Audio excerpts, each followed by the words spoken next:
How's your thirst for adventure, Captain? Unquenchable, Tintin.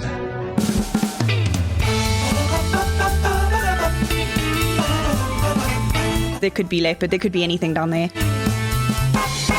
She took my job. It's zebra, not zebra.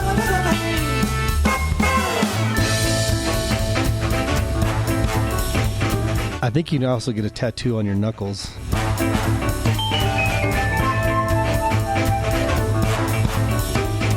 Hi, welcome to Comedy Parenting Radio. My name's Jerry, and this is the show that will guarantee to match all of your socks after every washing machine load. In the studio, I have two very, very special people here. Actually, their car ran out of gas right outside my house here, so we thought that they could come in and be on the show until they get some AAA automobile help there. So, Bronwyn, welcome to the show. Thank you. And Carlos, welcome to the show. Oh, I thought this was the bathroom. I'm sorry.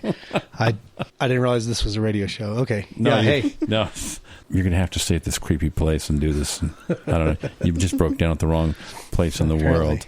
No, actually, Carlos is a friend of mine from the Aspen Skiing Company. And what is it that we do together, Carlos? Well, we get paid to take children down the hill, roll them down the hill. I mean, teach ski lessons, I guess.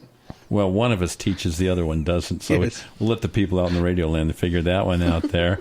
And Bronwyn, and what is it that you're up to these days? Well, I am a makeup artist. I cannot tell at all. Is that why Carlos has all the red lips? Well, I've got to practice on someone. Yeah. No, actually, you look really good there. So, a makeup artist. Yes. Wow. And how long have you been doing that? About 12 years. Whew. That sounds pretty good. That's a lot of pretty. Okay, we're going to be talking about what happens when the person from South Africa gets together with the Texan. We'll be right back. If I don't ask, I'll never know. This may sound dumb, but here we go. Do you believe in love at first sight? Me neither. I'm glad that we agree, believe me. That's a big thing.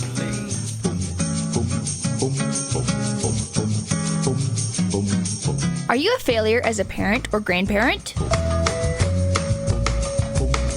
Do your little ones cry for no apparent reason? Do you have lots of money? If you answered yes to these or any other invasive questions, we have good news for you. Treesock Press was named after a cat. A very cute cat. Treesock Press printed a book. That book is available in nearly indestructible hardback form and is printed with non-toxic ink so your little dinosaur can virtually eat the book. If this all seems too good to be true, you can go buy a cheap Disney book that's printed in China. Books printed in China aren't as good for teething toddlers as ones printed in Wisconsin. What's the name of our book? Dad the Tooth Fairy Didn't Come. This book is funnier than a root canal on a sinking ship. I didn't know ships had teeth. Order your copies of Dad the Tooth Fairy Didn't Come from Amazon today.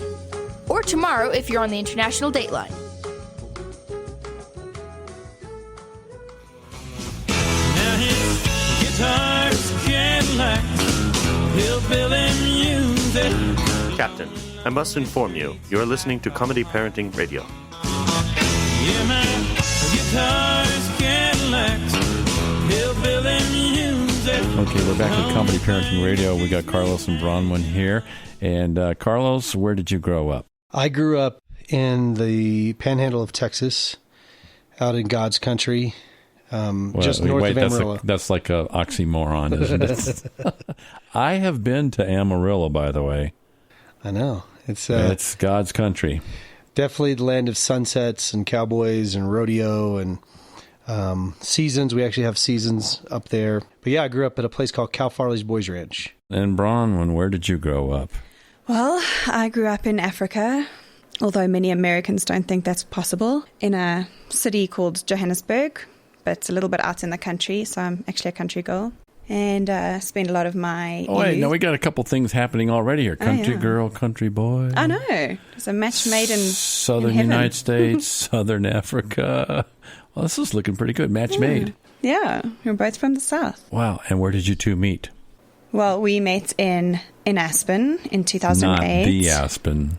the Aspen. Oh, my word. I'd actually never heard of it until we got placed there by a company that does sort of, the J1 like a slave trader placements. type thing, All those annoying foreigners that come in and take the jobs in ski season. I was one of them. She took my job. I was supposed to be working there, but she took my job. Wait a minute, I was supposed to be teaching skiing with her instead of you? Yeah, exactly. I would have worked a little more often. No, okay, so you came into work in Aspen. Okay, let's fast forward. You guys just you were recently married, weren't you? Mm-hmm. Yes. When was that? About how long ago? The 22nd of July. Oh, you remember the exact date? Good for you. Well, it'll be our first anniversary. Yeah, we're going to have 2 anniversaries theoretically once we have another ceremony in Africa. So I'm going to have 2 dates to forget. I'm going to give you a little clue there, Carlos. You can take your ring to the jeweler and have him inscribe the 2 dates on the inside of the ring. I think you can also get a tattoo on your knuckles. Just that's what you want. Oh, and look, for every year you can get a little look, it was the teardrop wrong tattoo. date. All right, now, so we got South Africa and we got Texas. Come on, now this is not exactly like the closest of close. Tell me, give me something a little bit weird that when you met Carlos, that you're like, I'm not so sure about this Texan thing or this American thing or whatever. We in South Africa, I think being a British colony, are very conservative, and a lot of things that should be communicated one way tend to get mixed up, I think, between, for example, Carlos and I. He's very abrupt and kind of, he just tells what's on his mind. Yeah, He'll just say, kind of lay it out there, don't you, Carlos? Why not? Yeah. He'll just, this is how it is, and he puts it out there. And they don't beat around the bush in Texas. Yeah, exactly. And most Texans, I think, seem to be like that from my experience. They say what they're thinking and what they mean. And in South Africa, it's a little different. They speak in code. We do. We speak in Seriously. code. You'll generally say the opposite of what you mean. For a perfect example, in Texas, when somebody says, come in and make yourself at home, they really mean that, which is new for me.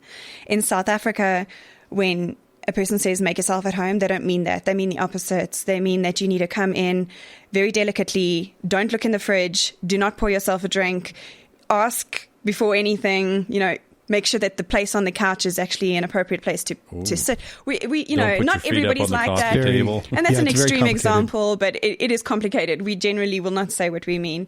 And it's just sort of social norms are just observed without having to be explained. The weird thing is she's told me that, she likes my hat and this. And I found out it's actually the opposite. Every time she's told me a compliment, it's actually meant the exact opposite. So you're in the store and you pick up something and you're like, do you like this? And she says yes.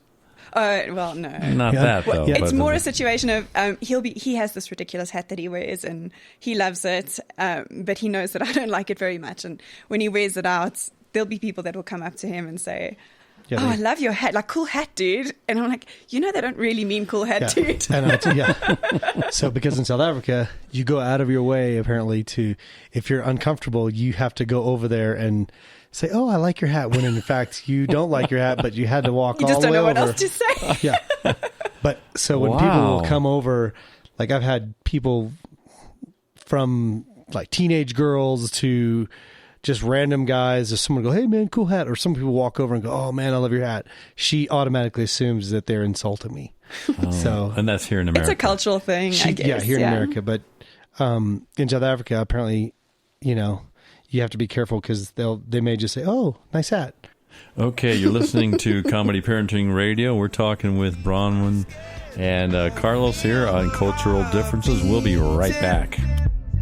You make me feel like I'm alive again.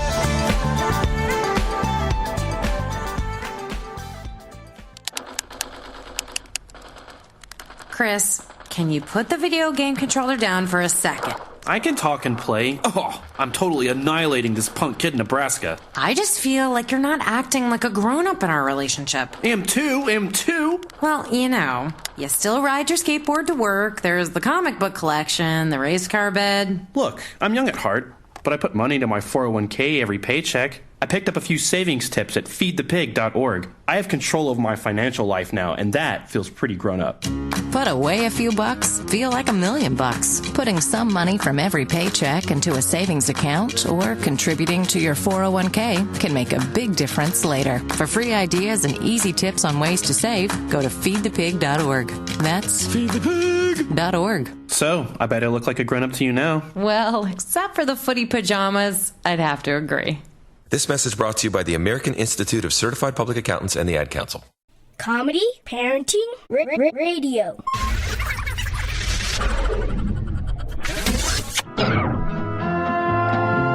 Pittsburgh, Parkville, Gravelburg, Colorado, Ellensburg, Rexburg, Vicksburg, Elder, Valley, Laramie, Admore, Haversaw, Chattanooga, Chaska, Nebraska, Alaska, Opelika, Waterloo, Kansas, Kansas City, Sioux City, Dodge City, what a pity. I've been everywhere, man. I've been everywhere, man. Round the desert's bare, man. I breathe the mountain air, man. I travel life at my I heard a story about your ring, Bronwyn, that was absolutely fascinating. And by the way, it's a beautiful ring you got there. Thank you. He did well. Yeah, he did. It actually wasn't this ring, It wasn't that ring. It was, but it was a family diamond ring. A family diamond ring. Tell me the story about the ring, and you can both jump in. So we were with my family on a holiday in the Kruger National Park. We go annually. And Carlos came with this year, 2 weeks camping with my parents, which was a lot of fun. We went out to a restaurant in the middle of the reserve. They actually have kind of an oasis where they have a coffee shop and a restaurant and whatnot. Just out of curiosity, what do they serve in that restaurant? What type of food? Just normal sandwiches. Okay. Nothing exotic. No. Okay. Some of them they do actually, though. You can find that. We have this thing called biltong, which is like your guys' jerky, but better. Biltong? Biltong. Biltong. It's you're dried saying meat. biltong. He's saying beltong. Yeah, he says it wrong. It's okay. He's learning. But you can get exotic things like wildebeest or impala, kudu. They won't really have things like zebra, which, by the way, you guys say wrong. Zebra. It's zebra, not zebra. Zebra? Mm-hmm. Zebra. Yeah, I refuse to say zebra. Did you know, guys from Texas, they refuse to say anything correct? Go down to San Juan Street there. I don't want to be hung from the streets for speaking incorrect English. Oh, my word. Could you imagine if you were in, well, let's just say Austin and said zebra? Yes. No, sir. That's not a zebra. It's a zebra. No. Okay. Anyway, but you can get exotic stuff. Anyway, back to your story with the ring. Okay. So we were sitting. What happens is there, where the seating is, there's slats, wooden slats, and it's a decking over basically the wilderness. And I had my ring off, and just as I was chatting, I was twiddling around in my fingers, and I dropped it, and like in slow-mo, just went round and round and round, and then whoops, dropped through the hole as I tried to grab it. Anyway, it fell down to the netherworld. And part of the preface to this was we had been previously talking about like how easily things can be lost. And we were saying, I wonder what they find down there, at the end of each day, which was ironic. And then, so there went the ring. Slow motion, slow-mo. right between the things and right down to where the hippos are. Right. It's the wilderness. There could be leopard. There could be anything down there. Oh, my word. To retrieve the ring, we had to go and get a ranger with a gun. He had to lock and load. He had to come with a gun, just to go underneath there, just to sort of be careful. And did he play it up? If I was the ranger, I would have really played that one up. It's like, whoa, could that be a cheetah over there in the tree? Hang on, folks. Well, I get the feeling that it's probably not the first time he had to do something like that. Yeah. Okay, we've been listening to Comedy Parenting Radio. We had Carlos up here and Bronwyn. Thank you so much for coming, you two. It was our pleasure. It was lovely to be here. And you forced us to do it. That's true. And when you two leave, would you mind dragging those saddles out the door too, okay? Bye-bye. Dinner? Did you say dinner? Like Just the two of us in the same town on the same day in the same restaurant, possibly at the same table?